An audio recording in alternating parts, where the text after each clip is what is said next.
Hey everybody, welcome back to my channel. I'm your friend Arman. So today in this video we're gonna discuss another topic of constitutional law, that is doctrine of repugnancy. Okay, so as we have seen, there are a lot of doctrines in the constitutional law, like doctrine of eclipse, severability, colorable legislation, pith and substance, territorial nexus, many more. Okay, so I am thinking to discuss with you every day one new doctrines. Okay, so guys, let's discuss today the doctrine of repugnancy. But before I begin, please subscribe to my channel if you are new to my channel, and do hit the like button if you find this video helpful. Okay, and do comment if any queries you have. Okay, so today's topic we have is doctrine of repugnancy.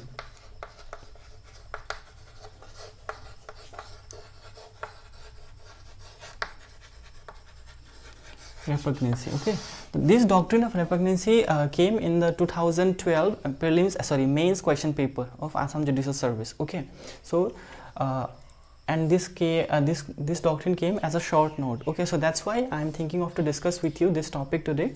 Okay, so what is the doctrine of repugnancy? So there is a term, repugnancy. I think you know, and all of you are familiar with the term repugnancy, but still the repugnancy means the inconsistency, or say like contradiction. Okay, so according to the Blacklock's dictionary,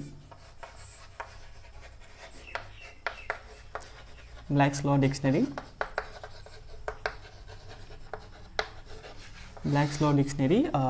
doctrine of repugnancy means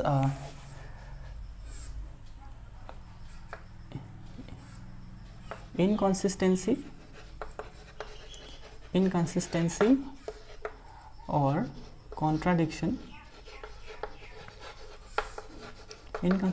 or contradiction between two or more parts of legal instrument. Okay, so guys, according to the Black's Law Dictionary, the term repugnancy means inconsistency or contradiction between two or more parts of the legal instrument. Okay, so what it is talking about, that like when there is a two instrument that, and both of them are a legal instrument, and one is saying something and one saying completely different. Okay, so there is an inconsistency between the two laws. Okay, so that's what the doctrine of repugnancy means.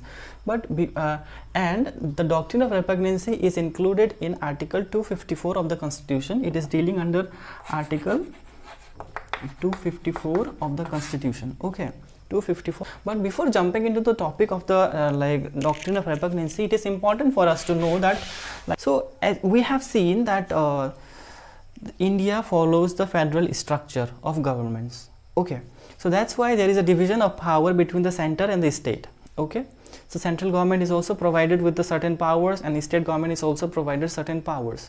Okay, and there is a very, there is a relationship between the center and the state. So center and state relationship is dealing under part 11. Okay, so center and state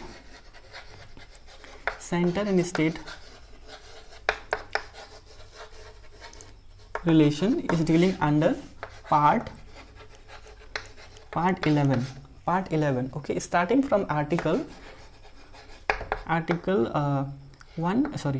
245 to 263.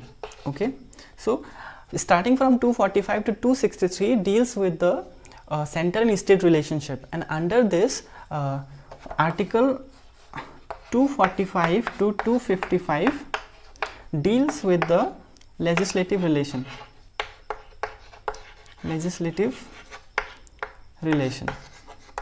and 256 to 263 deals with the administrative relation. Okay, administrative relation. So 245 to 255 deals with the legislative relationship. So under this, central government as well as the state government is given the power to legislate, given the power to make the laws, and on the matters which is mentioned in the 7th schedule. Okay, so article 245 to 255, dealing under section deals under 7th schedule. Okay, 7th schedule. It deals with the 7th schedule. It gives the power to the central government and as well as the state government to make the laws on the items mentioned in the 7th schedule. Okay, so there is a division in the 7th schedule. In 7th schedule,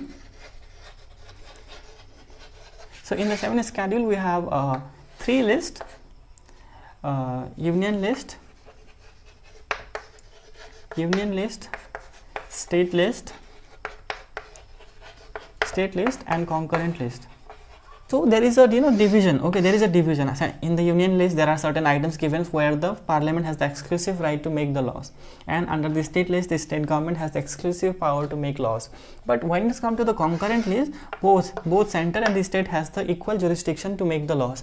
So then the problem arises. Okay, there might be certain instances when the union government also made the laws and the state government also made the laws in the same subject matter. Okay, there are all the list contains certain subject matter. Okay, so both the government form the law on the subject matter contained in the concurrent list, and both of them are inconsistent with each other. They are contradicting each other. Let's suppose that the central union government, the parliament enacted a bill saying that all the rider of a cycle should wear a helmet. Okay, and the state list says and the state legislature makes the totally opposite provision for that, like it is not necessary that you should wear a helmet while riding a cycle. So in that case there is a contradiction between central legislature and the state legislature. Okay, so in that case there is a contradiction. So in order to avoid that contradiction, to provide the solution to this contradiction, the doctrine of repugnancy come. Okay, which law will prevail. So that is the doctrine of repugnancy, and which is dealing under Article 254 of the Constitution. Okay, so now let's look at one by one. Okay, so before jumping into the topic of Article 254, it is important for us to know that what Article 245 says. Okay, Article 245. Okay, so Article 245 gives the power to the union legislature, I mean the parliament, to make the laws for whole country or any part of the country. And similarly, it also gives the power to the state legislature to make the laws for the whole state or any part of the state. Okay, and any part of the state. And it also says that the law made by the parliament cannot be said to be invalid on the basis that it has the extraterritorial jurisdiction. Okay, so let's understand that. Okay, so Article 245 gives the power to the central gives power. Okay, it empowers parliament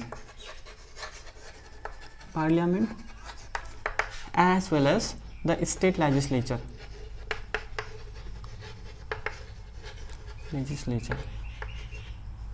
So what is the name of our state legislature? That is Janata Bhavan. Okay, so parliament and the state legislature. Okay, so Article 245 empowers the parliament as well as the state legislature to make laws. So it gives power to the parliament to make laws for the whole country as well, or whatever the parliament desires. Parliament can make law for the entire country or for any part of the India. Okay, and state legislature is also given the power to make laws for the entire state or any part of the state. Okay, and one more thing, in clause 2 says, and this is the content of clause 1, and clause 2 says that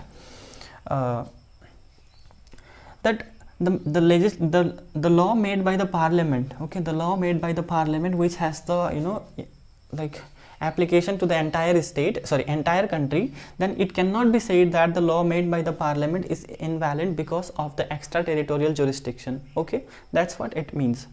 So Article 245 gives the extent of power to the state and the union legislature. Okay, in terms of forming the law. Okay, then comes the Article 246.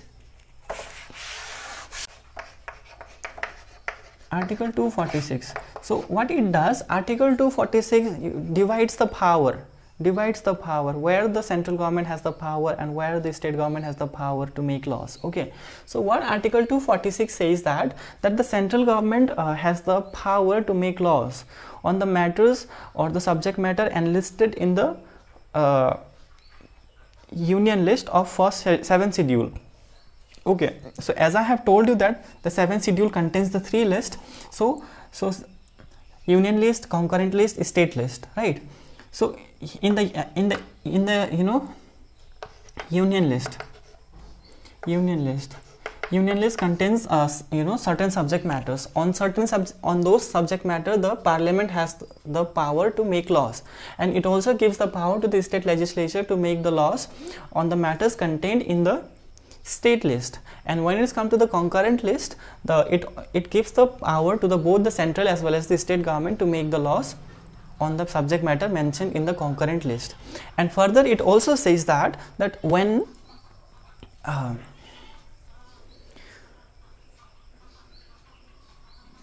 further 246 also you know gives the power to the parliament to make the laws which is not contained in the state list, but even if it is mentioned in the state list, the parliament has the power to make the laws. So it tries to you know centralize. It tries to give more power to the central government. Okay, so that's what the article 246 is talking about. Okay, then we'll move to the article 254. So now we will see the article 254. Okay, article 254 particularly deals with the doctrine of repugnancy. So in case of the repugnancy, what should be the position of the law? So that is dealing under article 254. So article 254, clause 1 of article 254 says that the simple thing, that when there is a law made by the state government as well as the central government on the same subject matter, on the matters contained in the concurrent list, then in that case the law made by the state union legislature shall prevail, regardless whether the law made by the state legislature is before or after, okay, the enactment of the law made by the parliament. Okay, now the article 254 clause 2. Okay, clause 2, what it says, that when there is a law made by the parliament as well as the state legislature on the same subject matter contained in the state concurrent list, then in that case, if the law made by the state legislature has been reserved for the assent of the president, or has given the assent of the president, then in that case the law made by the state legislature shall prevail to that state. Okay, so it means that when there is a two law by the state legislature as well as the parliament, then if the law made by the state legislature has got the assent of the president, or it is reserved for assent of the president, and in that case the law made by the state legislature will prevail in that state.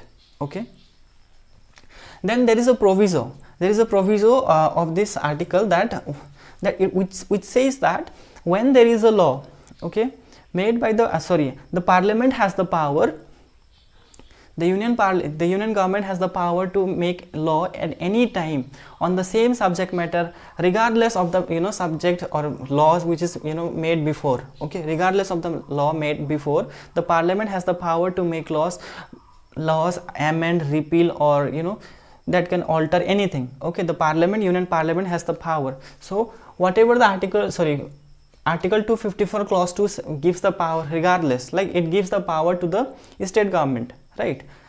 But still the parliament still has the more power to amend, repeal, or make variation in the law made by the state legislature or the parliament itself. Okay, so that's what the article 254 says, and it is talking of the doctrine of repugnancy.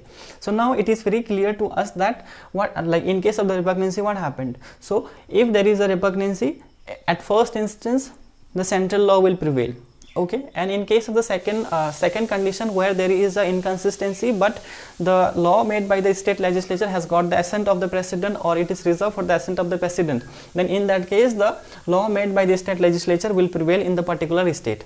Okay, there is a proviso. The proviso says what? The proviso says article 254 the proviso says the parliament will have always the power to amend, vary, or to alter, or to repeal any provisions or any law made by the state as well as the parliament itself anytime. Okay, So that's what the Article 254 says in detail. Okay, so now we have understood, in case of the repugnancy, in case of the inconsistency, contradiction between the two legal instruments, then the Article 254 applies. Okay, so in order to application of the Article 254, the Supreme Court has given the ruling in the certain very important, there is a very landmark case, that is that is M.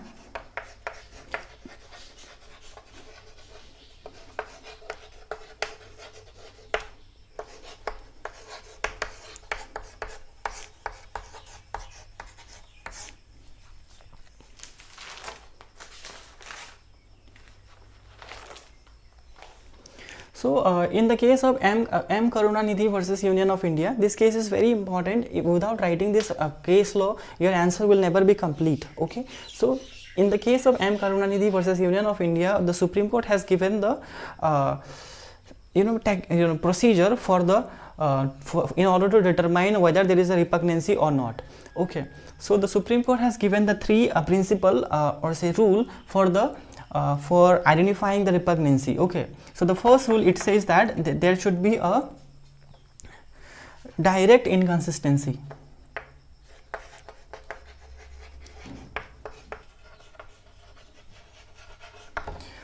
Okay, so in the M. Karunanidhi versus Union of India 1979, the Supreme Court has given the ruling in to identify the repugnancy. Okay, so in case so there should be direct inconsistency. Okay, there should be a direct inconsistency in the both the laws made by the parliament as well as the state legislature. There should be a direct collision. Okay, there is a direct collision. Okay, then comes the article, then comes the inconsistency must be irreconcilable. Okay, that it cannot go together. Okay, it must be irreconcilable. If you follow one, then you have so you cannot follow them together. So it must be irreconcilable, that you must have to avoid you must have to unfollow something in order to follow something else. Okay, then the third comes, the inconsistency must be of such a nature without violating the other, you cannot follow the one. Okay, so if three things satisfies, then there is the existence of the repugnancy. Okay, if three things are there, then there is existence of repugnancy, and in order to avoid that repugnancy, the Article 254, and if it is identified that the law is inconsistent, then the Article 254 will be invoked. Article 254 will be invoked to eradicate the repugnancy. Okay, so that's what the doctrine of repugnancy. Okay, so this is all about the doctrine of repugnancy. I hope I can make you understand about this topic. If you find this video helpful, please hit the like button, and if you have any questions, queries, suggestions, do comment down below, and you can follow me on Instagram, or you can also join my Telegram channel, that is Optimistic Win, that you can share, that will find the link in the description box. Okay, so thank you so much for watching this video.